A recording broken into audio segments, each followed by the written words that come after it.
시어머니까지 갔고 다시 그 화살이 남편에게 오기까지 아주 저를 가운데 놓고 강강술래하는 것도 아니고 세상 그런 아사리판이 없다 느껴졌습니다. 결국 저는요, 멀쩡하게 잘 살던 집까지 다 정리해버리고 그 판에서 내가 빠지겠다 결심했죠. 근데 시작은요, 동서의 임신이었습니다. 그때부터 알아보긴 했어야 했는데 보통 지독한 게 아니에요. 기어이 쌍둥이를 낳았더라고요. 동서 임신과 동시에 모든 관계가 어그러졌고요. 당연히 시댁 분위기도 뒤집혔습니다. 명절날 도착한 시댁 공기부터가 예전과는 사뭇 다르더라고요. 그때도 추석에 모이는 게 동서 출산 전 마지막이라는 말에 선물을 많이 사갔었어요. 그러면서 다 둘러앉아서 과일을 먹는데 분위기가 좀 안 좋다고 느껴졌어요. 특히 시어머니와 동서 사이가 좀 이상했어요. 시어머니는 계속 동서한테 이것저것 해주려고 하고 챙겨주려 했었어요. 근데 동서는 냉랭하게 대답만 간결하게 하거나 그냥 자리를 피했어요. 뭔가 이상한 것 같은데 따로 알고 있는 내용이 없어서 궁금하기만 했어요. 그래서 집에 오는 길에 남편한테 슬쩍 물어봤어요.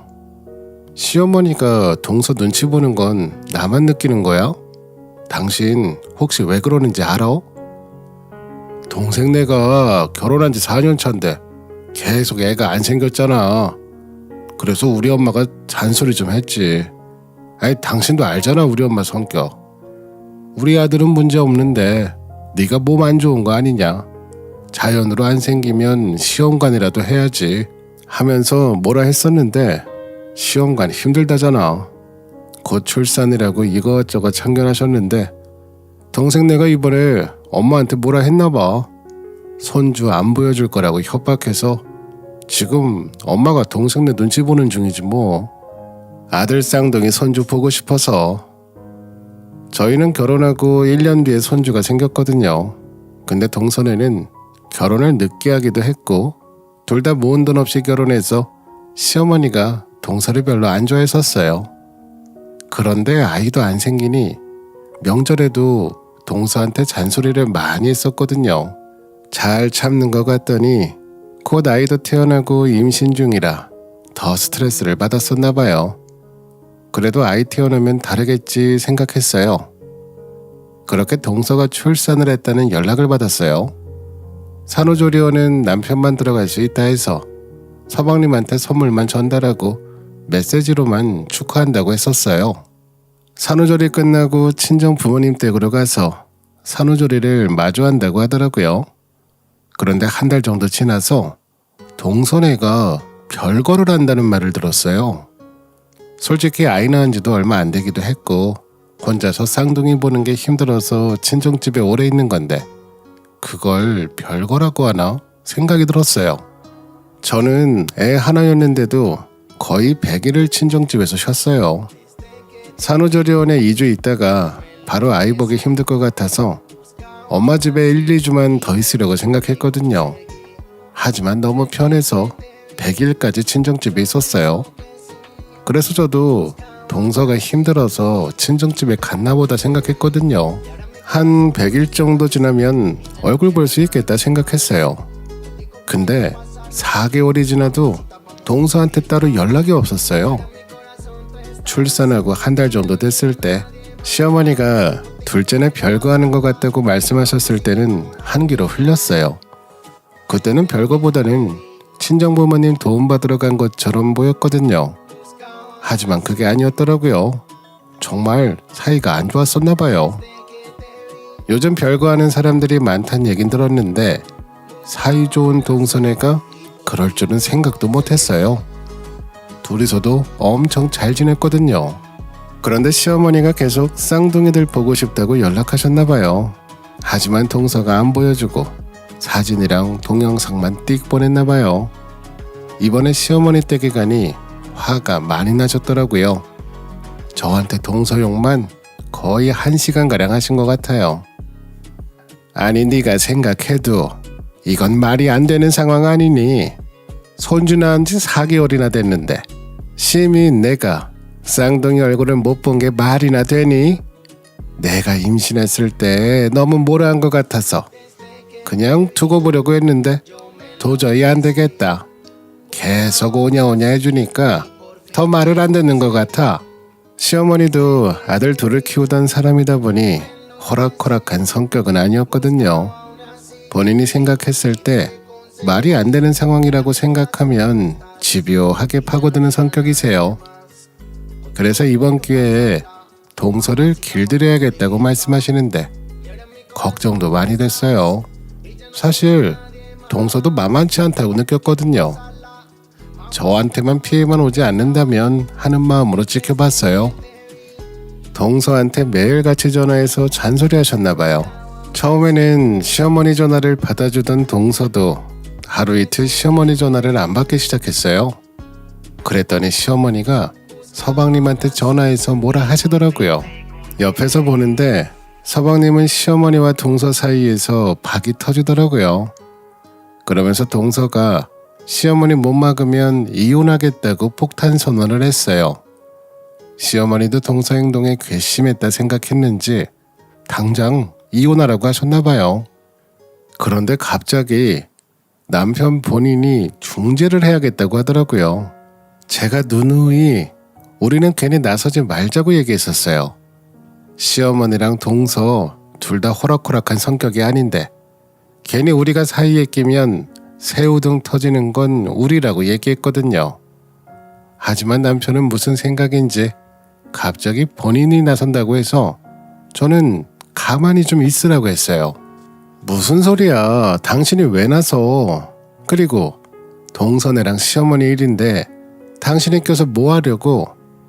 부부 사이의 일에 나서는 거 아니야. 그리고 괜히 그 사이에 껴서 불똥 튀지 말고 그냥 가만히 있어. 나랑 시어머니 사이에선 쥐 죽은 듯 가만히 있었으면서 왜 갑자기 안 하던 짓을 하려고 그래? 그쪽은 신경 끄라고. 제가 계속 가만히 있으라고 했는데 남편이 제 말은 귓등으로도 안 듣더라고요. 그래서 어떻게 해결하나 봤더니 동서가 좋아하는 갈비랑 백화점 과일들, 거기에 쌍둥이들 선물을 사왔어요. 저한테 동서 버르장머리를 잡아야겠다고 큰 소리를 뻥뻥 치더니 양손 한가득 선물을 사왔더라고요. 그래, 차라리 선물을 보내는 게 낫겠다 생각이 들었어요. 그렇게 저희 남편이 선물을 바리바리 싸들고 동선의 친정으로 찾아갔어요. 그런데 2시간 정도 지났나? 남편이 집으로 돌아왔어요. 상황을 보니 잘 안 풀렸나 봐요. 사갔던 음식들은 물론 선물까지도 다 가져왔더라고요. 동서는 봤어?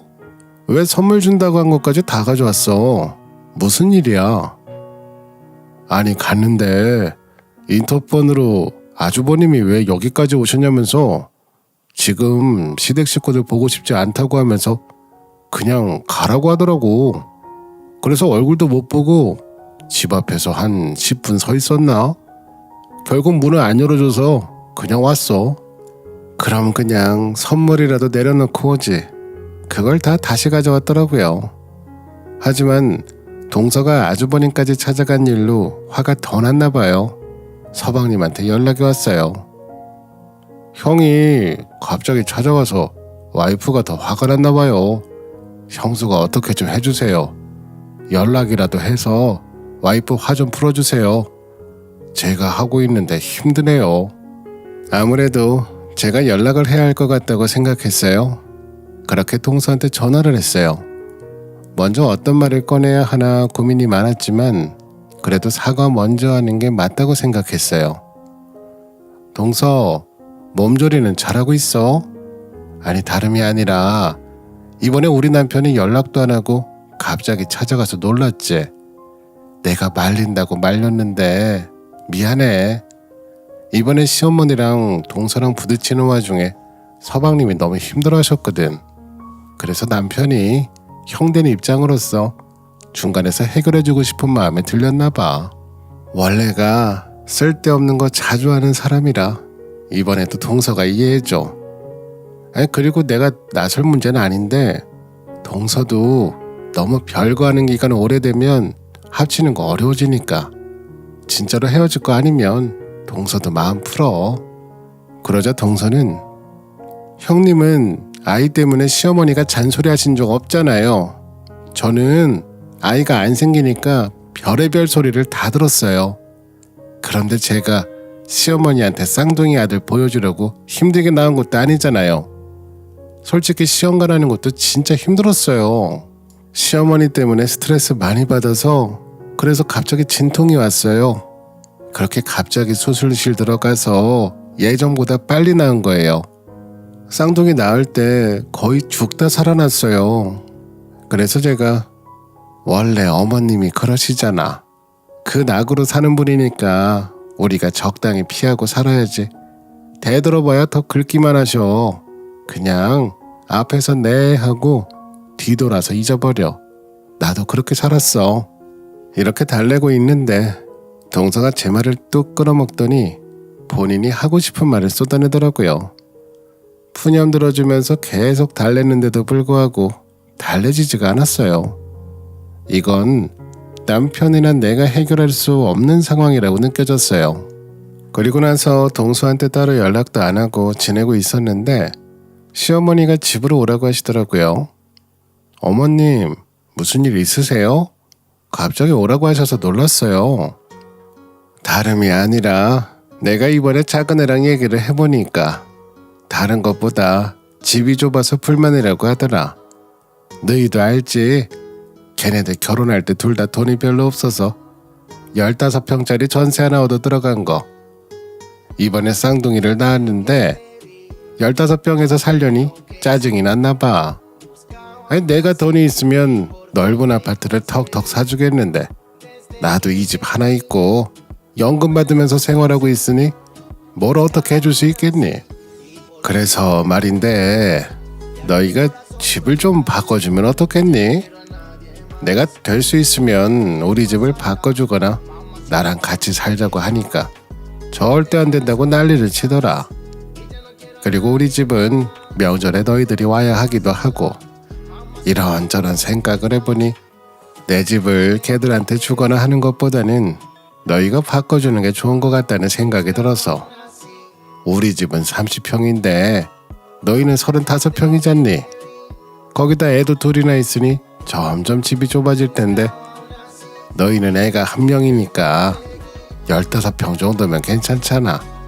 너희 집은 사람이 3명밖에 없는데 35평은 너무 넓잖아.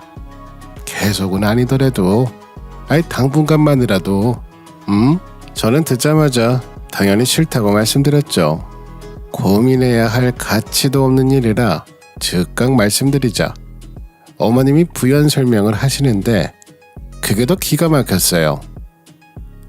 작은 애가 먼저 얘기한 거야. 형님네랑 집 바꾸고 싶다 하더라. 나도 처음에는 말도 안 된다고 생각했는데 곰곰이 생각해보니 괜찮은 것 같다는 생각이 들더라.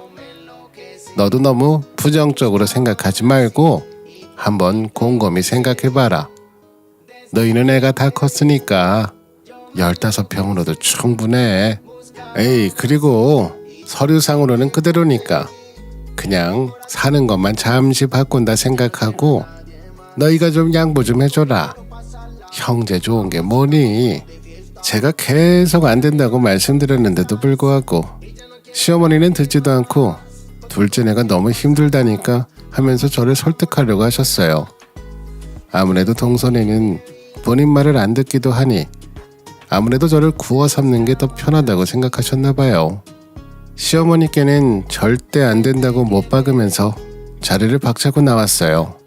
너무 말도 안 되는 상황이라 남편도 나랑 같은 마음일 거라고 생각했어요. 근데 남편은 아니었나 봐요. 시어머니한테 더 이상 말씀하지 말라고 못 박았는데 남편이 얘기를 꺼내더라고요. 에이, 근데 우리 셋이 살기에 15평 괜찮지 않아? 엄마 말대로 우리는 밖에 있는 시간도 많고 사실 집에서 그냥 잠만 자는 경우도 많잖아.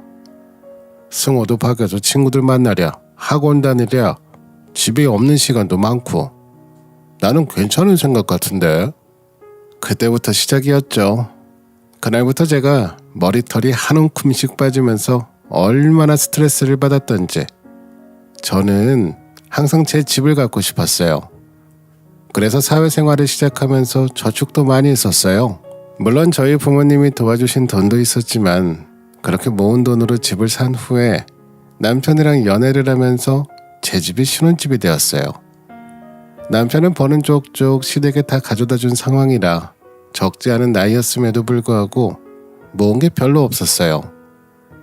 본인이 돈 한 푼 안 낸 집인데 어떻게 시어머니랑 남편 둘이서 내 집을 가지고 동서나랑 바꾸라고 말할 수가 있나 싶었어요. 시어머니보다 남편이 더 문제였어요. 며칠 잠잠하더니 갑자기 아들한테 이사 가는 건 어떠냐면서 떠보더라고요. 아들이 저랑 가기 싫다고 얘기하는데도 불구하고 계속 얘기를 하더라고요. 보다 못한 제가 화가 나서 남편한테 그만 얘기하라면서 소리를 질렀어요. 근데 제가 없을 때 아들한테 계속 얘기하면서 애를 설득했나 봐요. 하루는 아들이 저한테 물어보더라고요. 엄마, 우리 거기로 이사 언제 가? 거기 가면 조금 작은 집이 될 수도 있는데 더 좋은 집이라며 어떻게 생겼어? 그리고 거기 가면 진짜 학원 안 다녀도 돼? 아들을 앞세워서 저를 설득하려고 하는 모습이 정말 기가 찼어요. 제가 아들한테 약한 것을 아니 일부러 아들한테 그런 얘기를 한 거겠죠. 이렇게까지 해서 우리 집을 주고 싶은 건가 라는 생각이 들었어요. 그래서 아들한테는 그런 일 없을 거라고 차분하게 얘기를 했어요. 그리고 그날 남편이랑 대판 싸웠죠. 제가 계속 안 된다고 못 박으니 남편도 다른 수가 필요했나 봐요. 저한테는 바람 쐬러 다녀온다 나가서는 3시간이 넘도록 들어오지 않았어요. 알고 봤더니 시어머님 댁에 다녀왔더라고요. 저 빼고 동서네랑 시어머니 그리고 남편이랑 가족회의를 했었어요. 이 사실을 알고 나니 불안함을 느꼈어요. 가만히 있으면 안 될 것 같아서 동서한테 연락을 했어요. 동서, 혹시 어머님한테 얘기 들었어? 왜 우리 집이 거론되었는지 내가 이해가 안 돼서. 그리고 나는 말이 안 된다고 생각해서 연락했어. 동서는 어떻게 생각해? 네, 형님, 저도 얘긴 들었어요. 근데 뭐 틀린 말 아니긴 하잖아요. 형님 아이는 벌써 초등학생이니까 다 컸지만 저희 애들은 이제 기어다니는데 15평은 너무 좁잖아요. 가족 수도 저희가 한 명 더 많기도 하고 저는 좋은 방법이라 생각했어요. 뭐라고? 아니, 동선애가 우리 집 살 때 보태준 것도 아닌데 왜 우리가 집을 바꿔줘야 돼? 그리고 시어머니랑 얘기할 게 있으면 둘이서 해야지 왜 우리를 사이에 두고 얘기하는 거야? 그리고 동서도 이제 좀 그만해. 시어머니가 그래도 어른인데 동서도 이만하면 됐어. 언제까지 우리가 동서한테 맞춰줘야 하는 거야? 제가 언제 맞춰달라고 했어요? 저는 아무 말도 안 했어요. 그리고 형님 말씀대로 시어머니가 어른이시니 집 바꾸라고 하면 바꾸려고요. 이번에 제가 시어머니께 숙이고 들어가야겠네요. 형님도 어른인 시어머님 말씀 들으셔야죠. 만약 저희랑 집 바꾸게 되면 알려주세요. 저희도 준비해야 되니까요. 그럴 일 없으니까 김칫국 마실 필요 없어. 동서는 뭐가 됐든 본인한테 나쁠 게 없으니 뻔뻔하게 나오더라고요. 처음엔 저도 좋게 말하고 싶었는데 동서 태도 때문에 말이 곱게 안 나갔어요. 그렇게 동서랑 일단락하고 남편한테 이 사실을 알려줬어요. 아까 동서랑 통화했는데 동서가 뭐라고 하는 줄 알아?